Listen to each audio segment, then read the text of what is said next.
ओम शांति। गुरु जी का व्याख्यान कृष्ण जी के विराट रूप के बारे में कल से आगे। तत्व ज्ञान से इस भजन में कृष्ण जी के बारे में बताया गया है। आगे कहते हैं, राम से अधिक राम के दासा।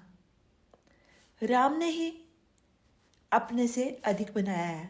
राम ने ही अपने भक्तों को अपने से अधिक बनाया है। यही तो भगत भगवान का संबंध है। तभी तो भगवान से भगत ऊंचा।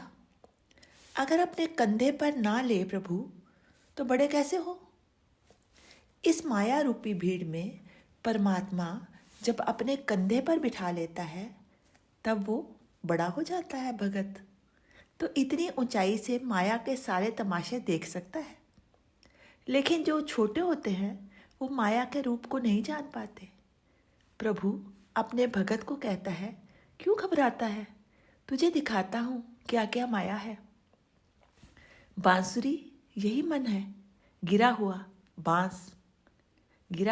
बांस हो। ठाकुर की नज़र पड़े तो बांसुरी बन सकता है। बांस को अंदर से पोला करना पड़ता है।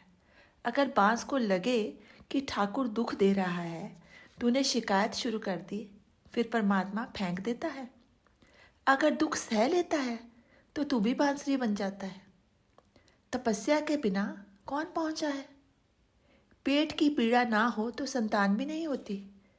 जिस बांस ने शिकायत नहीं की वो बांसुरी बन गया। जो सच्चाई पर चलता है उसको दुख ज्यादा होते हैं। परमात्मा उसको बांसुरी बनाना चाहता है। अहंकार का, सत्ता का बुरादा फेंकना चाहता है। नरम बनाना चाहता है, बांसुरी की तरह। बांसुरी पोली कर दी फिर छेद करता है। जब देखता है चू नहीं किया, जब जीवन समर्पण हो जाता है तो फिर शिकायत खत्म हो जाती है। अर्पण सिर्फ ज्ञानवान ही कर सकता है। मनौती और रिश्वत में कोई फर्क नहीं है। भ्रष्टाचार की शुरुआत धर्म से हुई। प्रेम के लिए प्रेम करो ना। परमात्मा प्रेमी है, सम्राट है, परिपूर्ण है। और मांगना दरिद्रियों का काम है। उसके यहाँ अमृत के तो भंडार है, उसको भला क्या कमी है। महापुरुष कुछ नहीं मांगता। ठाकुर कहता है, तूने कुछ नहीं मांगा, मैं ही अब तुझे मिल जाऊंगा। परमात्मा अमर है। तूने मांगा नहीं कुछ, इसलिए तुझे अमर ही मिल गया।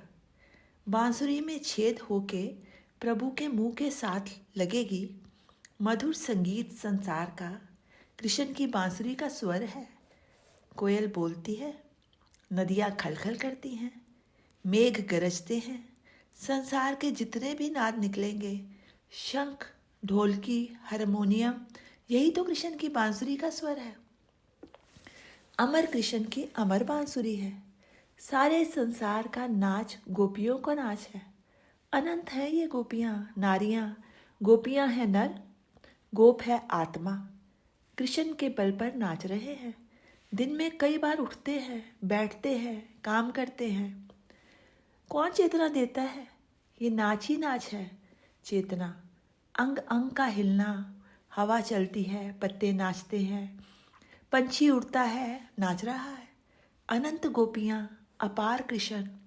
सितारे भी नाच रहे हैं। गगन मंडल में जितने हीरे आकाश मंडल में हैं, क्या वैसे हीरे हम बना सकते हैं। हमारे पास है तिथियाँ, वार, साल, घूम रहे हैं। बांसुरी वाला खड़ा का खड़ा है। गोप गोपियाँ मरते जा रहे हैं, फिर जन्म होता है, फिर नाचने आ जाते हैं। चारों तरफ कृष्ण ही कृष्ण है, लीला ही लीला हो रही है। जब बोध हो जाएगा फिर नतमस्तक हो जाएगा। कितना के देखेगा। अनन्य भाव से शरण में जाओ, तू गोपी बन जा। गाय का प्रेमी कृष्ण।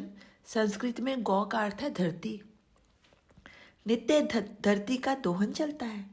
कीड़े मकोड़े, चींटी, पशु पक्षी, मनुष्य का पोषण धरती करती है। कामधेनु गाय है उसके पास। गाय को कपिला भी कहते हैं। यानी काली धरती भी तो मैली होती है। अन्न वस्त्र सब उसी में से मिलता है। धरती के साथ जिसकी मित्रता, उसका नाम कृष्ण। माटी मुंह में डालकर ही यशोदा माँ को सारे ब्रह्मांड के दर्शन कराए थे। मिट्टी बनाने वाला मैं हूँ, 5 महाभूतों का स्वामी कृष्ण है।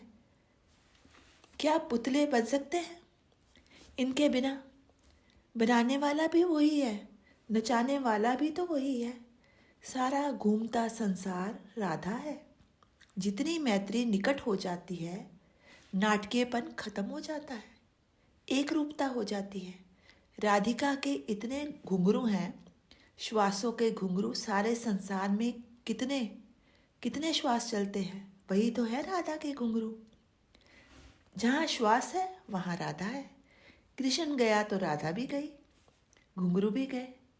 गौ का अर्थ पृथ्वी भी है, पथरीली फैली हुई। एक अर्थ वसुंधरा भी है, सबको बसाने वाली। पक्षी को भी इसका आधार है। जिस पेड़ पर बैठता है उस पेड़ को आधार किसका है? धरती का। एक अर्थ है सर्वासर, सर्वासरा। सारे स्वाद धरती से निकलते हैं। मिट्टी स्वयं स्वाद रहित है, लेकिन हर चीज़ को स्वाद देती है। हर प्रकार की गंध धरती से मिलती है। यही है गौ माता धरती, जो सबको पोषण देती है। कुम्हार इसी मिट्टी से घड़ा बर्तन आदि बनाता है। अहंकारी मनुष्य अपने को स्वामी समझता है। जितनी भी चीज़ें हम खाते हैं उसकी डिस्ट्रीब्यूशन हमारे ब्रेन, हार्ट तक जाती है। धरती हमारे अंग अंग को पोषण करने का काम करती है। तू अपने आप को माँ का मालिक कैसे समझता है? अरे माँ का मालिक अर्थात पति तो केवल परमेश्वर ही है। तू माँ का सेवक है।